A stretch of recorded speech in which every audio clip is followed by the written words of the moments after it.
The meta has suffered a direct hit. Welcome to the podcast where we discuss how to outmaneuver your opponents. I'm Faith. I'm here with Jrod and his Dudeness. Today, we discuss the meta shakeup from the recent State of Competitive announcement, a big change coming in the Set 5 department, and finally, some surprising controversy. But first, Jrod, can you explain to those listeners who didn't listen last week about the contest we're having? Yeah, absolutely. So currently, until the next leader is revealed for Step 5, we are running an event where you can join our Discord and enter in and guess the leaders of the next set. So you can guess, well, let's say you think that it's all about Force users, right? So let's say you think we're going to have another Palpatine, and you're going to put him in Aggression this time.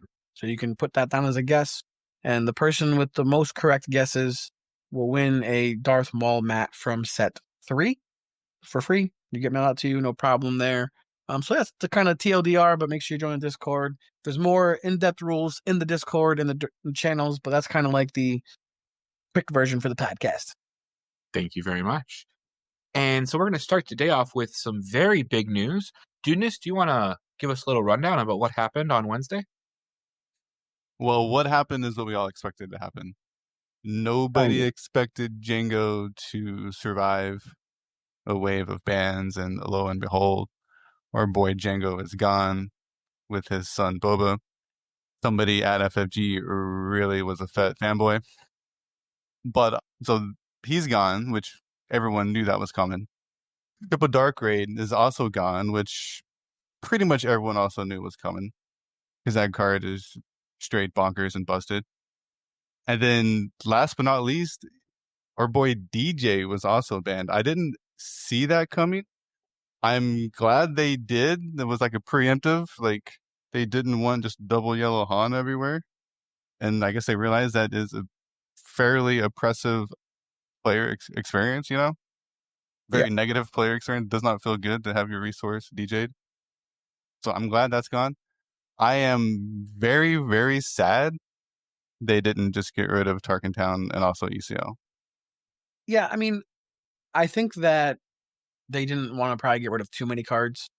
You know, we had an event shortly thereafter, the bannings that weekend after, I believe it was, and there were four Tarkin Towns and one ECL in the top 8 of that. 2 30-point bases, one person playing Colossus at 35 blue base, and then that was it. Yep. So, I mean, Tarkin Town and ECL are very big players in the meta, but also you're taking a 5-point HP hit, so it kind of, I don't know. I don't think those are super impressive. I did think in the beginning of the game ECL was something to watch, but I didn't think that. I thought Boba was the bigger problem, and now ECL, like, you know, it's good, it's very good, but I don't see it like just fully dominating. Like Tarkin Town right now still looking pretty hot because I think the pings are a big thing. They have a lot of leaders with pings right now with like Cad Bane and Quinlan. And so because of those leaders, I think they tend to just want Tarkin Town because of their abilities. Right. If they would stop printing leaders with pings, then it would be worse, you know? Part of the reason you don't see a lot of ECL is simply because the 2 best color combinations that you can run, at least up to this point, has been yellow and red. So you're only running green out of necessity, sort of a thing, right? Yeah.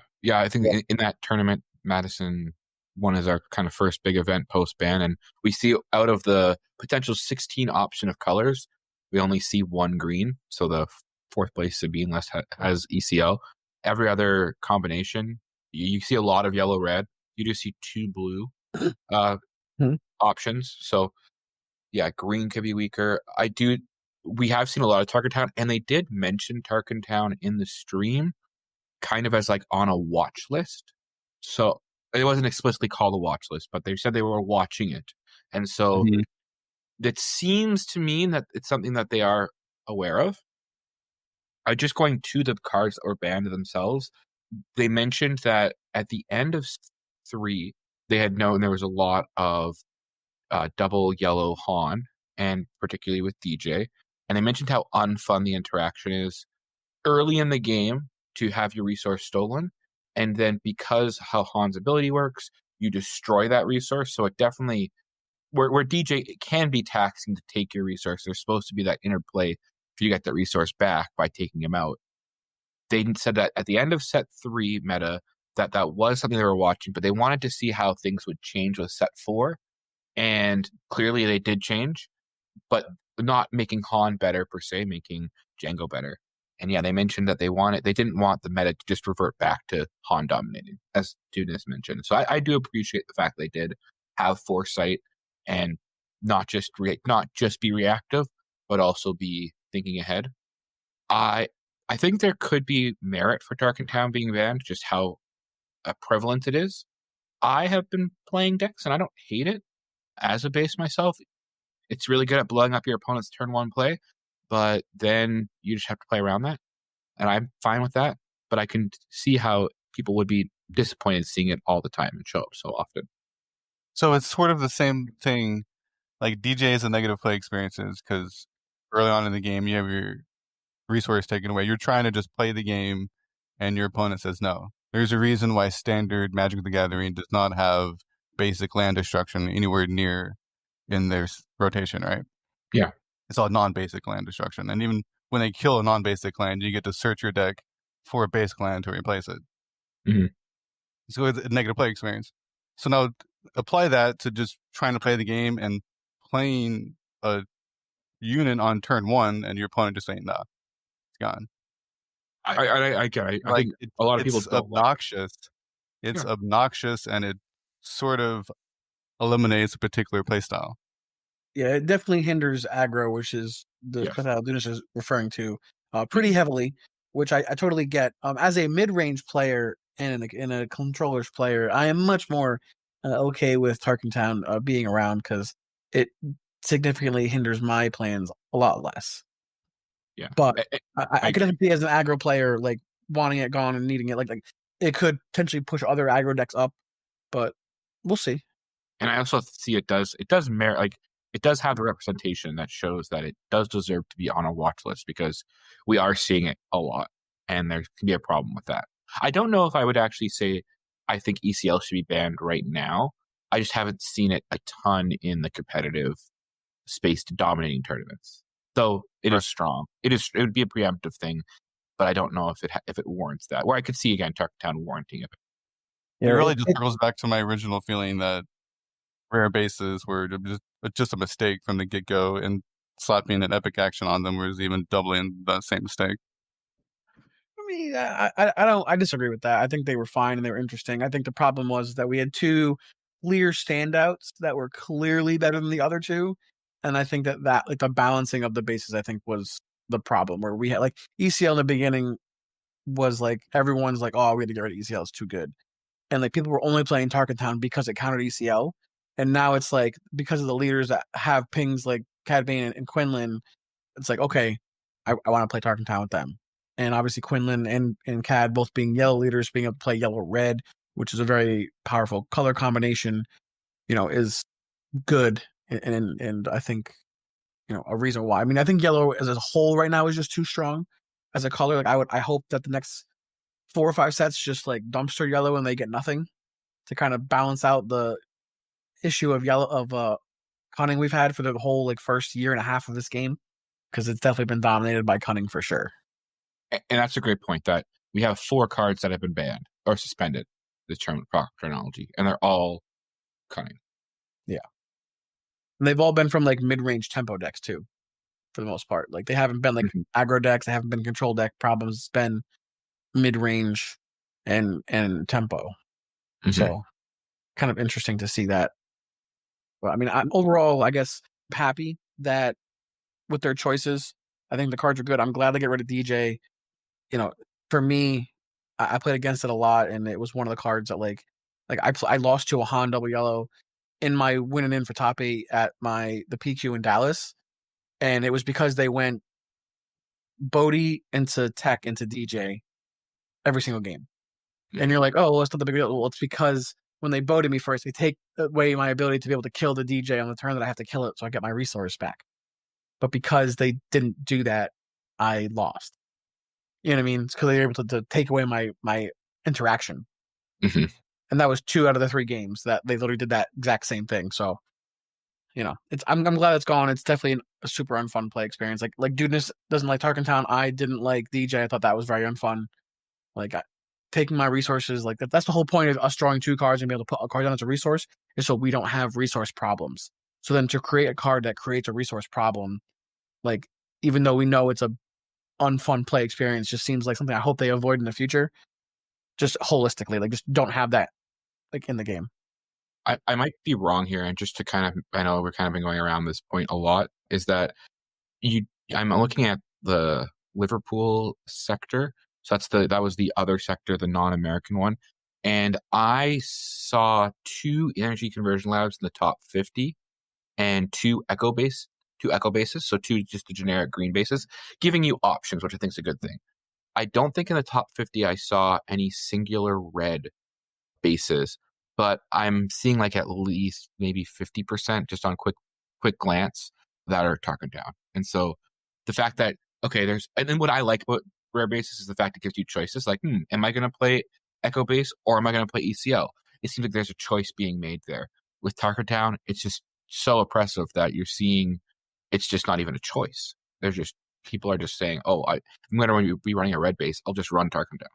Well, I think that's a little unfair to say, because typically the decks running Tarkin Town, they're running Aggression, which is a very aggressive color right now. So they're tending to be aggro decks, which do not care about their own HP other than a mirror matches. But aggro decks since the beginning have basically been on rare bases, giving them an extra ability somewhere. So I think, the green only having the option is because green's more of a mid-range color the way the game's played currently with the cards that are out. So green is a mid-range / control color, where aggression is much more of a aggro / faster paced decks. So I think you're seeing maybe some choices being made in the mid-range ones, but the aggressive decks are still going to stick to giving me the most options I have, which are going to be right now Tarkin Town being the best red base that isn't a 30-point base. Like, the problem with rare bases is that it's always going to devolve into there's just always going to be a clear best one. Like, you can say there's choices, yada yada, but ultimately, if you're running a particular deck, there's always a best choice. There is no choice to be made. There's always the correct choice and then the wrong choice, right? There's no like, oh, you could run this base or could run that base. Like, not pretty much most of the time, there is a very correct choice. You should be running the base. And so, like, what's the point then? Like, why even give us that choice to begin with? They should have eliminated that choice and made everything an even playing field. And the game, I swear to God, would be better off for it. Well, there's a lot of different angles, and I get one thing to say to that before we move on. I know you want to, but I want to. My thing for that, Dudeness, is that I think it comes down to balancing the bases. Because if we had bases that synergized with specific decks or strategies within the game, right, you might choose that one. But then a different deck might choose a different base of the same color that does something else more specific to its own game plan, right? Like let's say we were both playing aggression decks, but yours was a hyper aggro deck and mine was more of a mid-range deck. Well, your base says, oh, power action, deal 3 damage to your opponent's base. Right, cool. You would want that, right? As a mid-range player, I might not want that. I might want Tarkin Town. I might want to be able to deal 3 damage to my opponent's unit so I can remove a unit and do my mid-range stuff. You know what I mean? I think the problem is that we just don't have enough different bases that that help different types of deck within those colors, if that makes sense. No, that makes total sense. But that's sort of my point. Like, if you're running a mid-range, there's always going to be a clear, obvious best choice. If you're running an aggro, there's always going to be a clear and obvious best choice. So what is the point in the first place? There's no choice there, because depending on what archetype, you just slot in a particular base, right? Like, the choice is gone. The only choice is the archetype you choose in the very beginning, and then the base just chooses itself.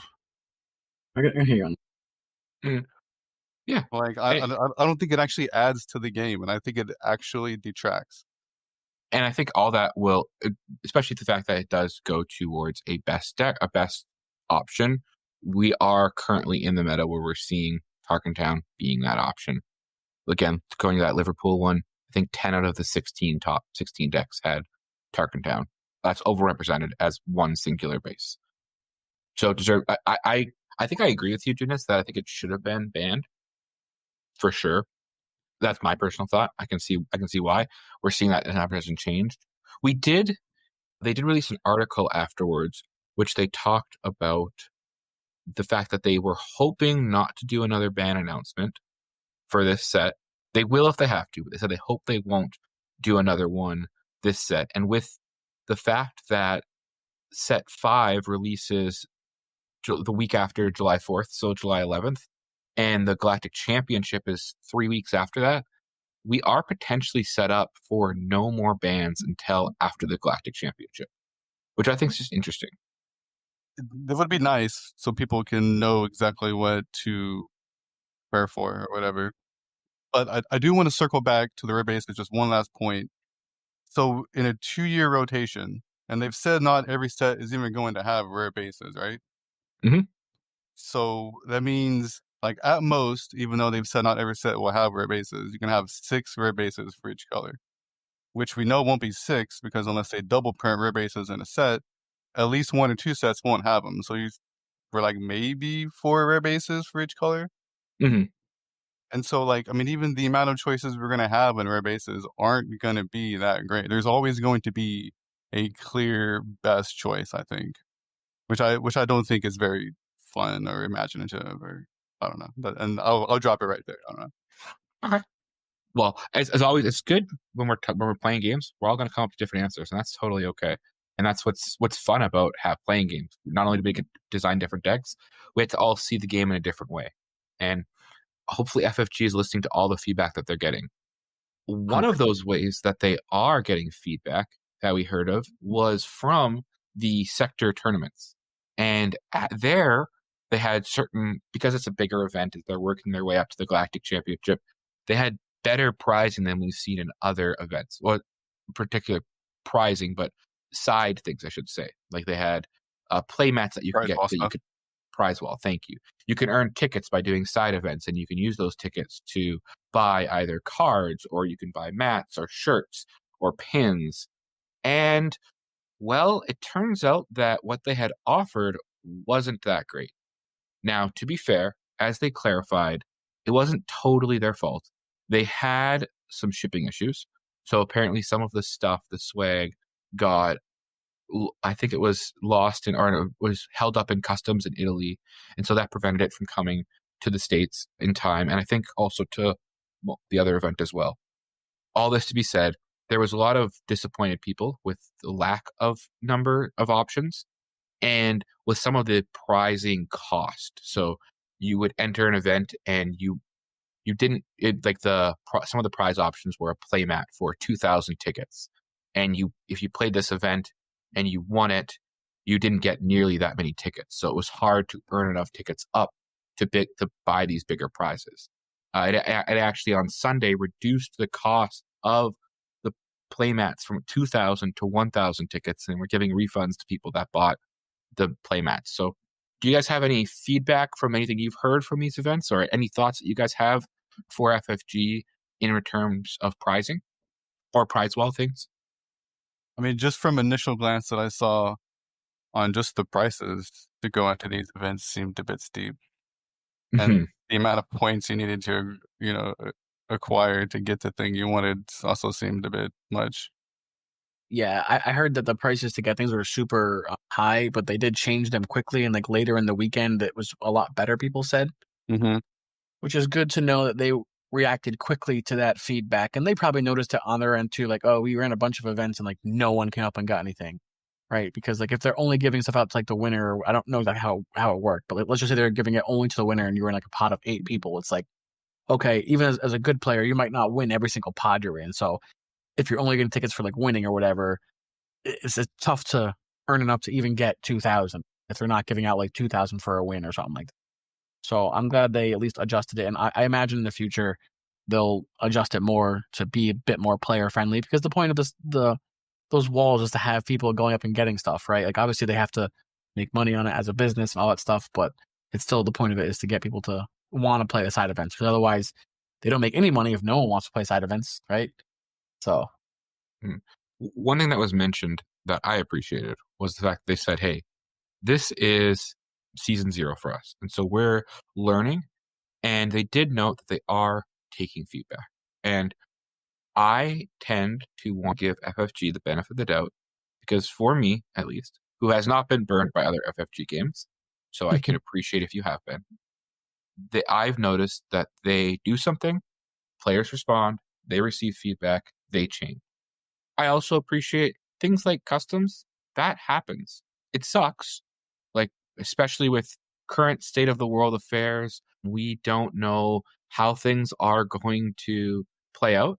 I think that this event happened before Galactic Championship, because that's going to be an event which I think they're going to really need to nail really good. And so if they make these little mistakes on these first couple events leading up to it, I think that they're trying their best. They're honestly trying. They're going to learn, and hopefully they get better. This is still, season 0, right? So, Yeah. I mean, it's good that they had a first iteration. It seemed to be very no bueno, and then they changed it. So, I mean, that's the whole point of a season 0, quote unquote, beta test, as it were, right? I don't know. Mm-hmm. And obviously, it sucks for everyone spending all the money to go to these things because they're pretty exclusive to go. So it does suck if that was your intent, but also understanding that, like, you're going to these things, understanding that, like, hey, this is their first time too, and your first time, so things are probably going to be a little bumpy.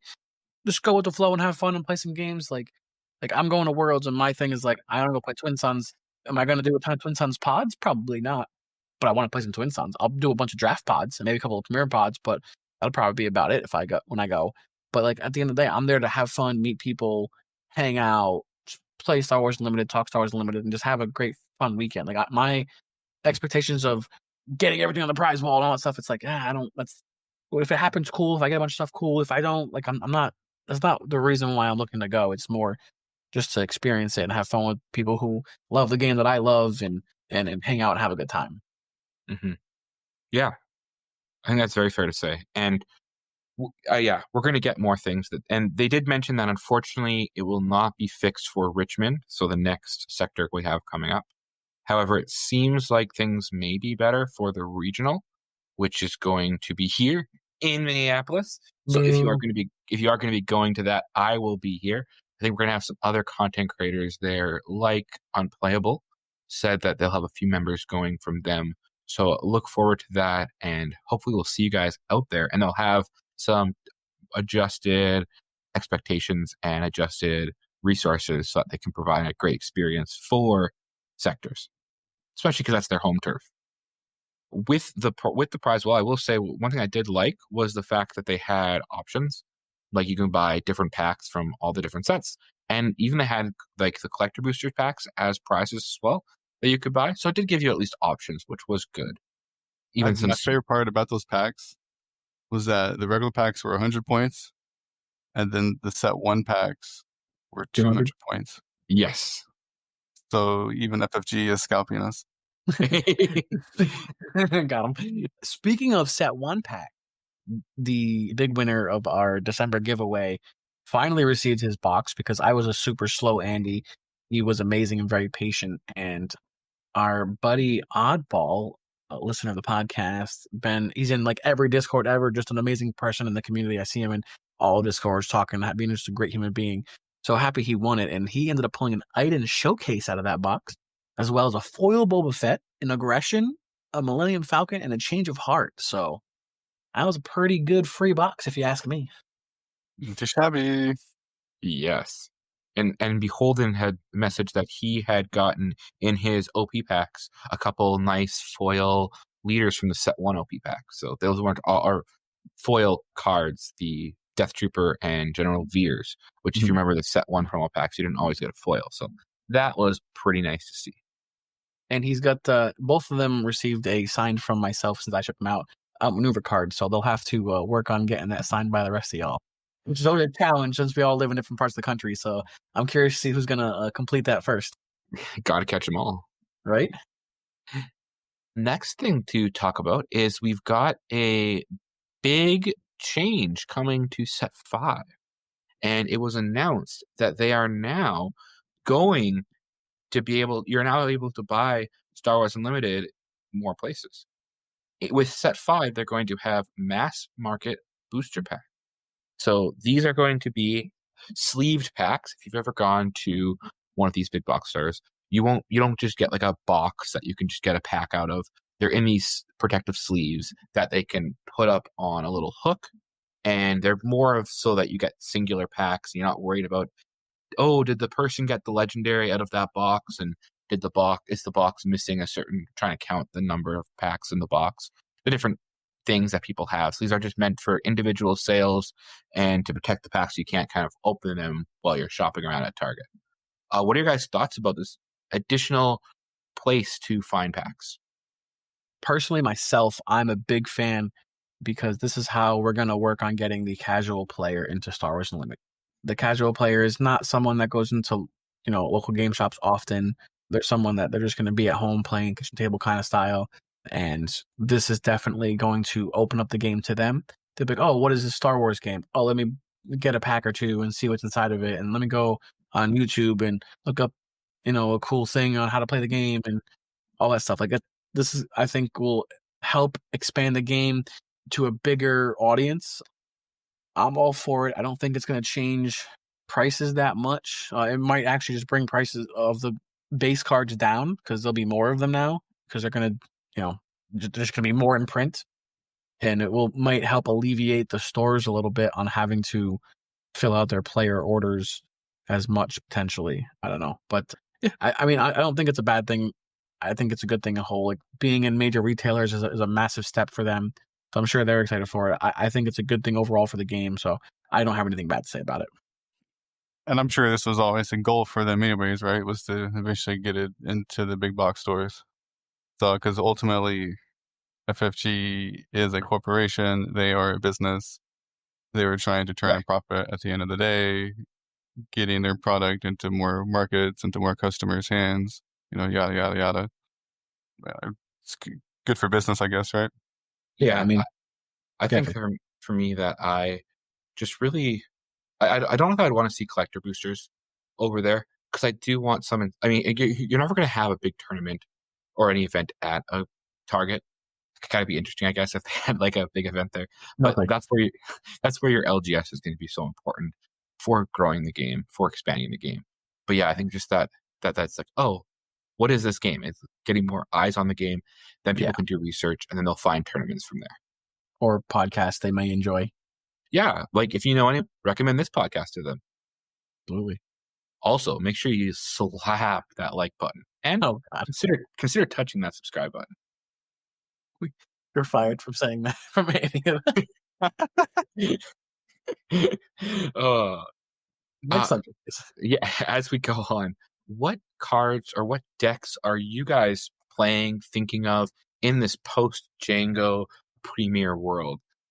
Well, in my world, there is no post Django. He's still around because my world's Twin Suns, and I just built a Poe Dameron and Rose Tico Twin Suns deck, which I played once.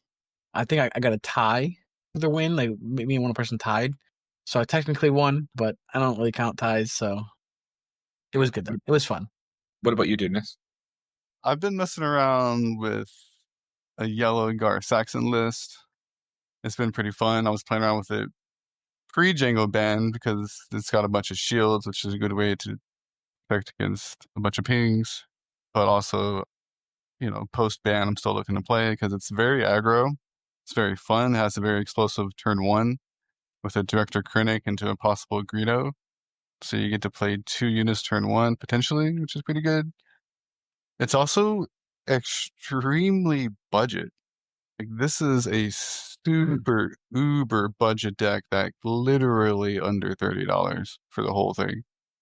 Like, and for that, I think it's pretty cool. And in the 1K that we're talking about from Wisconsin, it made 5th place, made top 8, and the list that he's running is very, very similar to the one that I'm running as well. What's the kind of super spicy tech in it that you think that you'd want to highlight for people? Like I said, you're trying to get the Krennic and the Greedo in turn 1, and then if you can on turn 2, like if you're like the ideal hand is Krennic and Greedo, and then turn 2 you can play Inferno 4 into Covering the Wing, and you can play Covering the Wing on your Greedo, giving it a shield, making it 4 attack, and you swing for 7 damage on turn 2. Now, obviously, it's a lot of cards have to come together. Your opponent has to not kill your Greedo, but Like, it has the chance for very explosive plays.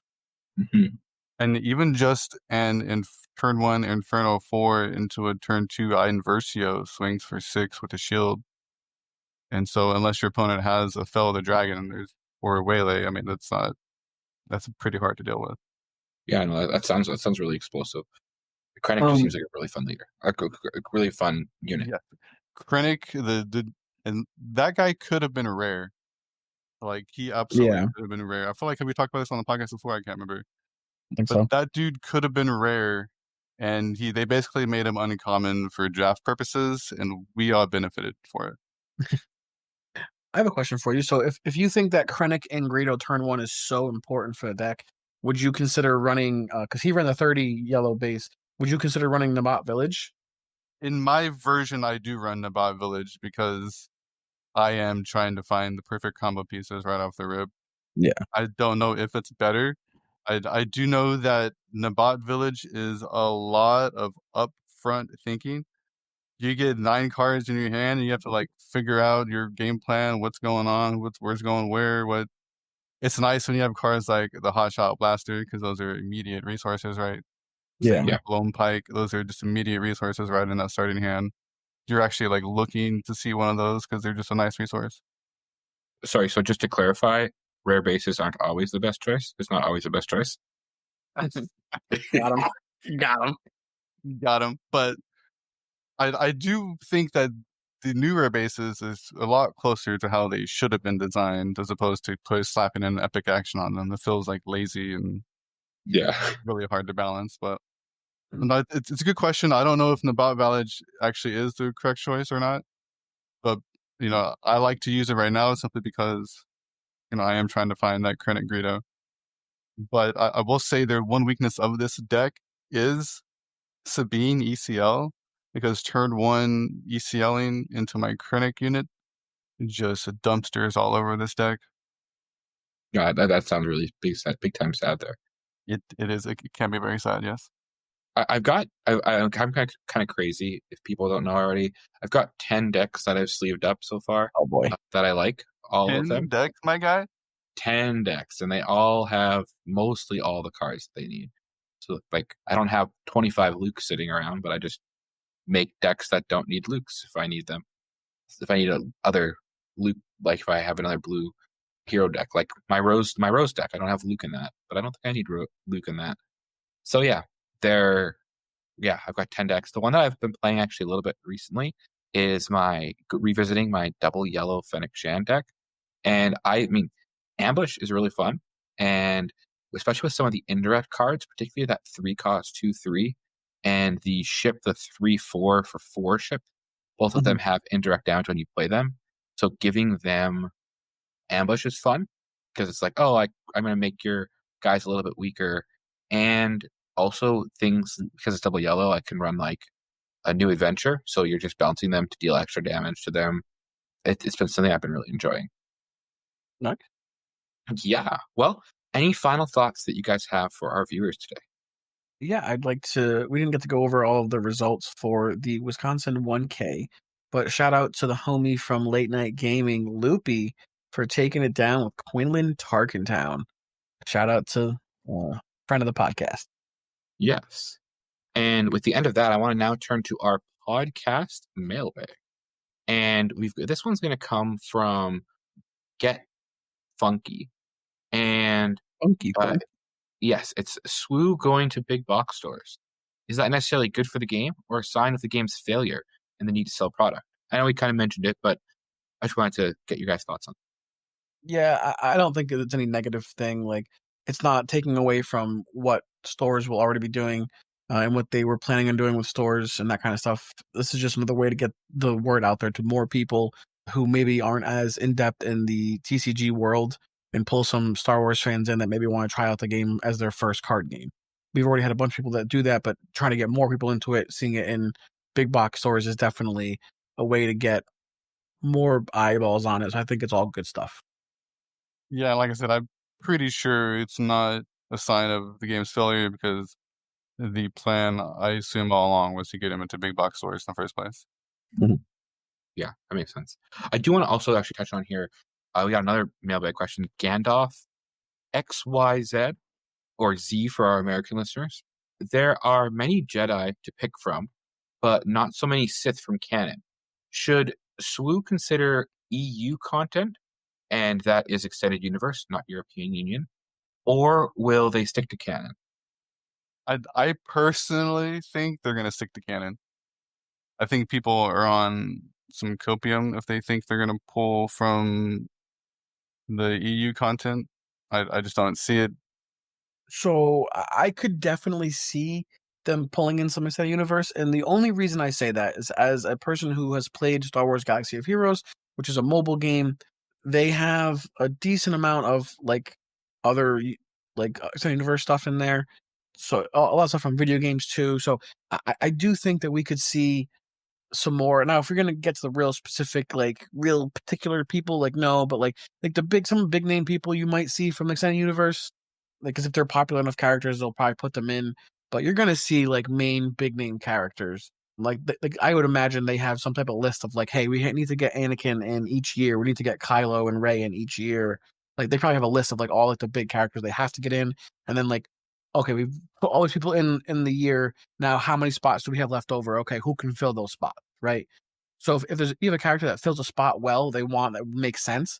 I could bet that they'll be in there, but I don't think there's like a definite answer to that. I think it kind of just depends on the slots that they have because they have pulled some pretty like even like Kazuda, right? Like that's a pretty like niche leader. Like not I didn't even know him, and I consider myself a pretty big Star Wars fan. So it's I think it really depends. Yeah, I played Star Wars miniatures game, and that game had a lot of extended universe. So I remember Cade Skywalker was one of my favorite units in that game, and that's I think Luke's grandson. Now I don't think they'll be going that in depth and that far down, but yeah, I could see maybe some of the more prequel stuff that is EU. I'm not the best person to know on what's canon and what's EU. I just know that there's some really cool things in EU. And honestly, Star Wars is a really cool universe. They did a really good job making it. And if you ever get the chance, if you watch them and you see what happens, it's, I think just a very, very good story. Very realistic. I'll say that. Yeah, I mean, I did a quick little Google search, but like the top 5 extended universe characters, like Thrawn is like people's like top 1, which he's already in the game. And I know he's now canon, but like he technically was an extended universe character that they made canon because people liked him so much. So you have that. You also have like Revan, Malgus. So I mean, I imagine we're going to see Revan because Revan's also a very popular character. And they do mention Cade Skywalker in here, so you never know. Maybe your hopes will. I would have said maybe we'll get Cade before Qui-Gon, but unfortunately Qui-Gon came around, so I can't make that joke now. Maybe like Mara Jade too. I don't know. Yeah, Mara Jade was on there too. Yep, but that's tougher because like Luke didn't have a wife in canon, so that's kind of like a little weird. Like, how does that make sense? But she is in Star Wars Galaxy of Heroes, so you never know. Mm-hmm. Cool. Well, thanks everyone for listening, and we'll see you next time on Outmaneuver. Yep, cheers. Bye, everybody.